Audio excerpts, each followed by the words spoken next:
for more on Catholic education in Chicagoland in the context of all of this COVID mandate business. Pleased to be joined by Brian Burch, who's the president of Catholic Vote, CatholicVote.org, one of the nation's largest grassroots Catholic organizations. Brian, thanks for joining us. Appreciate it. Great to be with you, Dan. Another lovely day in Illinois. Yes, right. They just keep one after the other. Right. So just 2 weeks.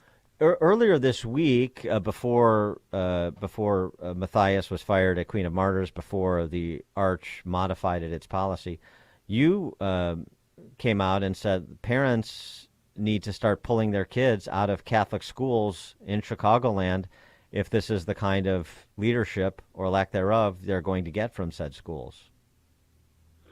Well, I think that's right. I don't think parents have any other option. They've been pushed to the limit here, and something needs to break. You know, just in terms of Doc Matthias, I think it's kind of noteworthy that he was fired from a school called Queen of Martyrs.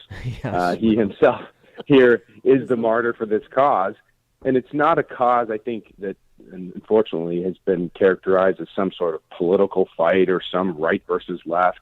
This is a cause that's breaking across party lines, and in fact is reminding, I think, the country, as some of the related debates in Virginia did last year, about what schools are to begin with.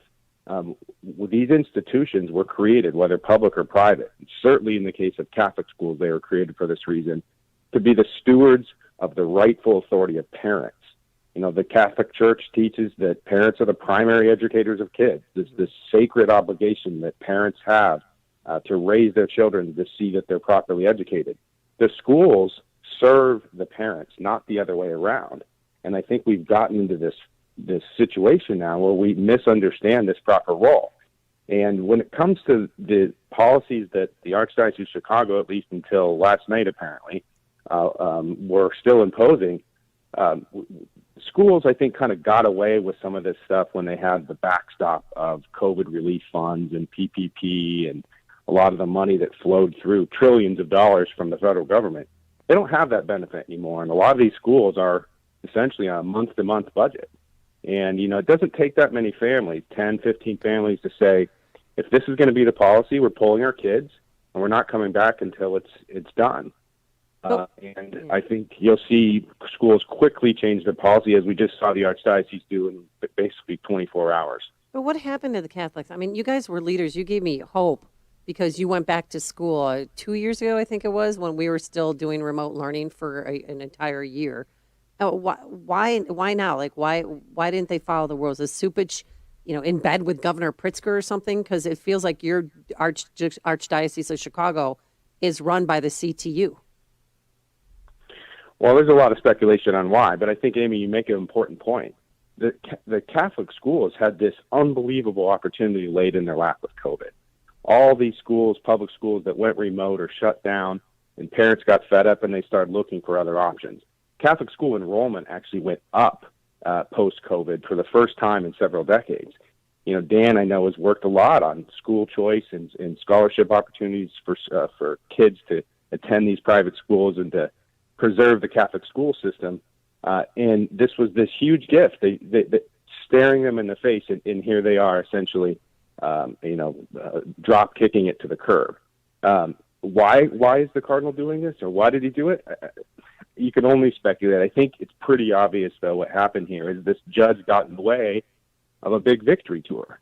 The plan was to wait until Omicron ran its inevitable course and then attribute the predictable drop in cases to the bravery and expertise of our leaders and, of course, the health protocols. And I think you're starting to see that across the country. I mean, it's no secret what's happening. Let's face it, across the country, when you're looking at all these mandates being dropped, this is a different kind of great reset for the president going into the State of the Union, and that's a whole other conversation we could have. But the goal here is to kind of reset the deck going into the midterms, and they want to celebrate, COVID cases being an all-time low and all the jobs they created as a result. And I think we all can kind of see what's at stake here. Well, here's the thing, too, and I'm glad you talked about the nature of Catholic education, because it seems to me, my constant lament about the Republicans in Illinois is nobody is too keen on asking, what do we win when we win? we're trying to win elected positions to do what? What is the point other than just I get to have a title?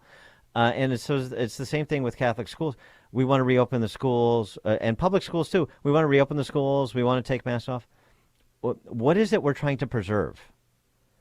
Because then what happens inside the classroom? How are these schools actually set up fundamentally? What is the mission? I can read what the stated mission is, but then what is the actual mission of those who are day-to-day operators of these schools?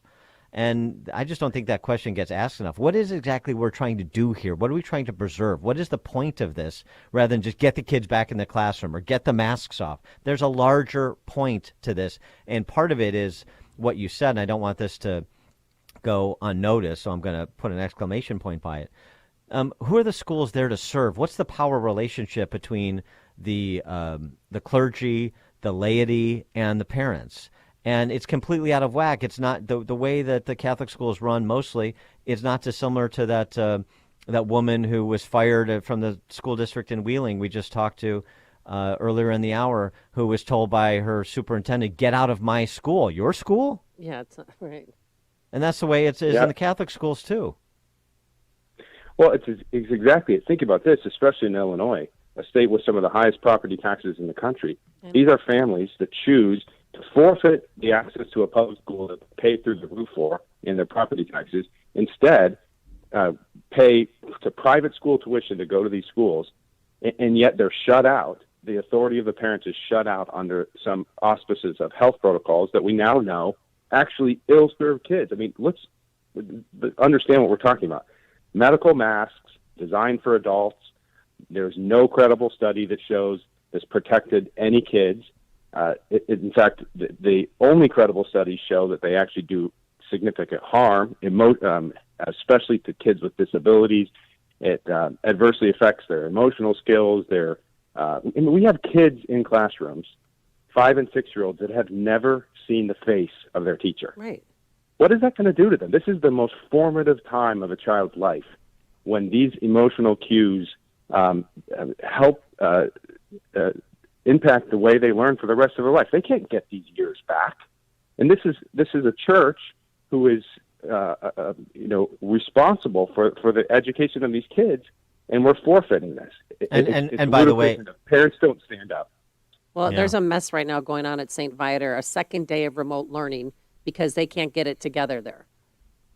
75 kids walked out, and then, they had them trapped in the gym for 2.5 hours, and then now they don't know what to do. So there's remote learning, and this could take 10 to 12 days before we find out if it's going to be appealed. Well, I think this whole controversy is unlike anything I think a lot of these Catholic schools and kind of the intra-Catholic fights that Catholics have about liturgy and lots of politicians and things. This is something, like I said before, it crosses party lines. It goes to the real kind of heart of the life of a Catholic. The life of a family. This is the essence of what it means to raise generation of faithful children that can be good citizens, and the idea of a good life. And this policy of the Archdiocese, at least until last night, I think was quite revealing. Whose side are they on? And I think we now know.